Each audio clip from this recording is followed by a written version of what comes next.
In a recent significant development reported by the British Army Intelligence Services, Russia's defense industry has seen a marked increase in the production of combat vehicles and military equipment throughout 2023. This escalation in manufacturing capabilities has been attributed to a series of strategic expansions and optimizations within the industry, including the enlargement of the workforce to approximately 3.5 million individuals, the extension of working shift patterns, and the revitalization of dormant production capacities. Notably, the production of artillery munitions has experienced a sharp rise in the past year, with expectations of further increases into 2024. A considerable portion of this uptick in production stems from the refurbishment and modernization of existing combat vehicles, rather than the creation of new ones. For instance, the majority of main battle tanks produced last year were refurbished models. Despite these efforts, the British Army intelligence reports suggest that the Russian defense industry still falls short of fully meeting the operational demands of the Russian armed forces engaged in Ukraine. However, it is assessed with high confidence that Russia will maintain a significant military materiel advantage over Ukraine throughout 2024. In a related event, Russian President Vladimir Putin recently made headlines with his visit to the Zavod, a key armored vehicle production facility located in the Ural city of Nizhny Tagil.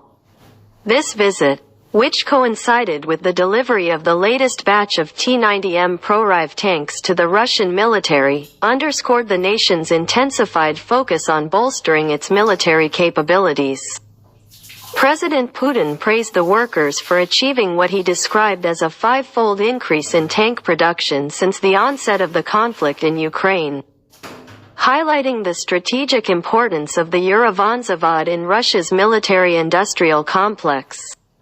However, the exact number of T-90M tanks delivered to the Russian forces remains undisclosed, even as Kremlin issued images suggest the preparation of a new batch for imminent deployment.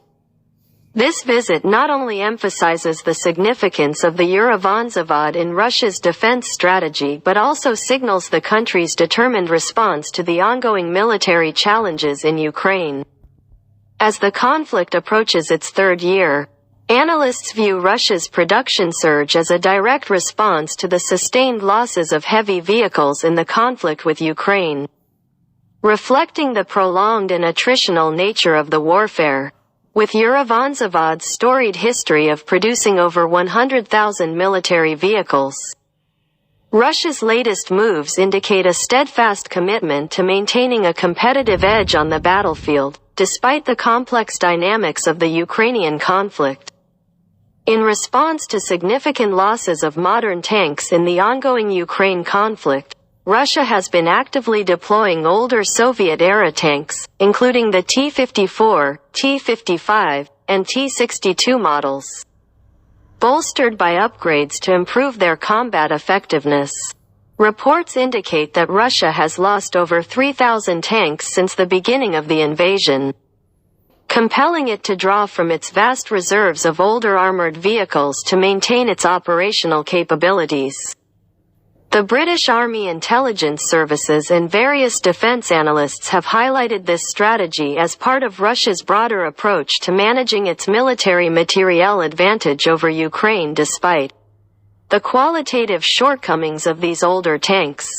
The T-54 and T-55, first produced in the late 1940s and entering service in 1958 respectively, have been pulled from storage and refurbished for deployment.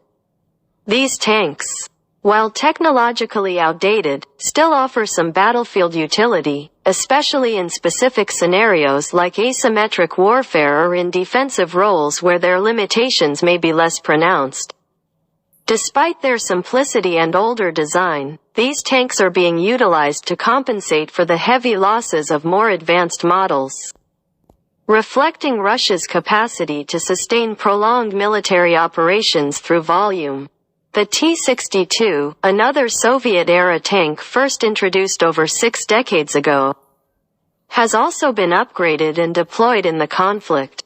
These upgrades include the integration of modern thermal imaging sights, dozer blades for engineering tasks, and, in some cases, explosive reactive armor, ERA, to enhance their defensive capabilities. Despite these improvements, concerns remain regarding the T-62's vulnerability to modern anti-tank weapons. Given its lack of ERA on some models and the challenges it faces against the advanced weaponry supplied to Ukraine by Western allies. The deployment of these older tanks, including the upgraded T-62 variants, signifies Russia's attempt to offset its significant armored losses and adapt its military strategy in the face of ongoing operational demands. Together, the deployment and upgrading of the T-54, T-55, and T-62 tanks underscore Russia's broader military strategy in Ukraine, leveraging its extensive reserves of older armored vehicles to sustain its combat capabilities. While these efforts reflect a pragmatic approach to compensating for equipment losses, they also highlight the challenges Russia faces in confronting modern anti-tank systems and the evolving dynamics of the conflict.